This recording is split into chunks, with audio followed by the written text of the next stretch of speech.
honoured today to be chatting to the brilliant Denny. Thank you for joining us. Thanks, Camilla. Now, you're a bit of a Renaissance man. Well, because you're a director of the West Ashfields Leagues. Yep. And you also have your own event company. That's right, yes. And you're also the manager of talent. You have the Dead Singers Band, which is just a phenomenal achievement. How do you find the time? With great difficulty. Look, it means a lot of being organised. So your event management company is the Red Letter. A red letter day. Red Letter Day. Fantastic. Yep. Make every day a red letter day. Oh yeah, it's brilliant that, isn't it? And you do big festivals as well. Oh yeah, no, we do Uberfest a festival called Uberfest, Yes. which is, we have about 40 bands, and now we do it all over Australia.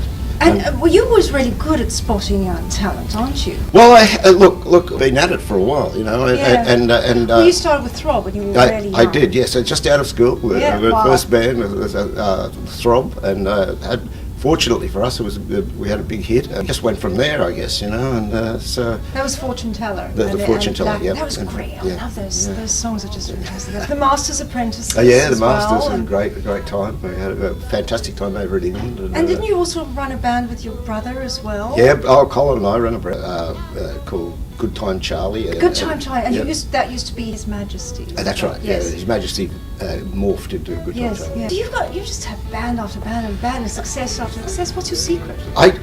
There's no explanation for it. Just really. got the golden touch. Well, it just seems that we've been really fortunate. You know, we always say you're right place at the right time. Yes. You know, but I remember when I was young, I used to rehearse for 8 hours. When I get a chance at something, I want to be good enough to take it, you know. Just practice. That's right, and actually worked. So how did you handle such success at such a young age?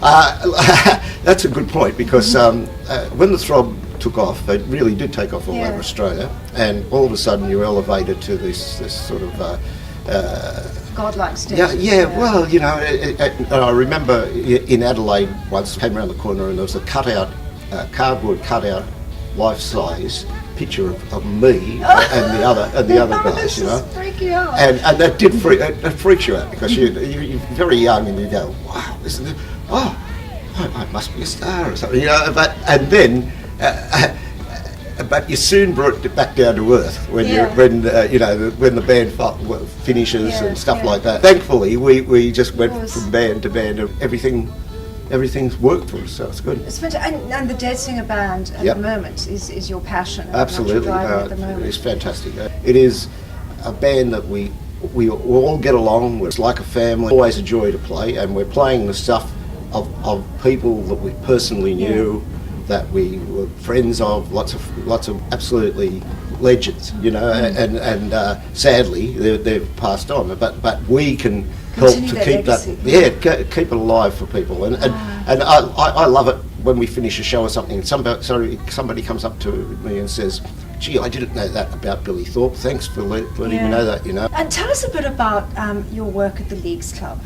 The Leagues Club, look, it is a fantastic place. You're obviously a West Tigers fan. I grew up loving West Magpies. When I came back here, somebody said, you've got to come out and see West play. So I did, and then went every week to see them. So I got to know all the people, the footballers really well. I got to know the administration, and then I became a debenture holder of this club here at West Ashfield, and then I became a director. And I've been a director for quite a while now. It's a great club, isn't it? Yeah, it is a very, very good club. You know. Very well represented. What I really love about the club is the fact that we give a lot away to communities and charities. Yes, and I saw like all your charity work. Really, you've done everything. Cancer Council. Yeah, it's very pleasing to be able to be in a club that's really helping the community. I love that. That's very important as well. And the West Magpies also builds rugby talent as well. Yes, they? They do. Well, they're the sort of feeder club to West Tigers these days. And, what advice would you give anyone who wants to go into this industry? Hard industry. It's definitely a hard industry. Always has been. But this day and age, it is really difficult. The only thing that I can keep saying to young bands is to stick together. So for the Songwriters Association, what does that entail? It's the biggest grassroots songwriting organisation in Australia. Wow.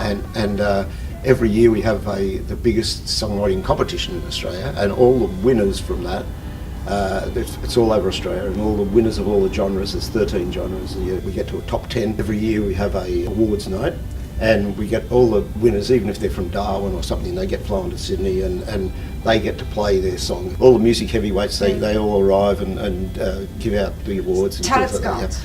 Yeah. Thank you so much for talking. No, to us, thank David. you, Camilla. It's Really, been really good to fantastic. see you. And I'm going to definitely go and see the Dead Singer Band. Okay. Check them out on Facebook, guys, and we'll see you again next time. Thanks for watching. Thank you.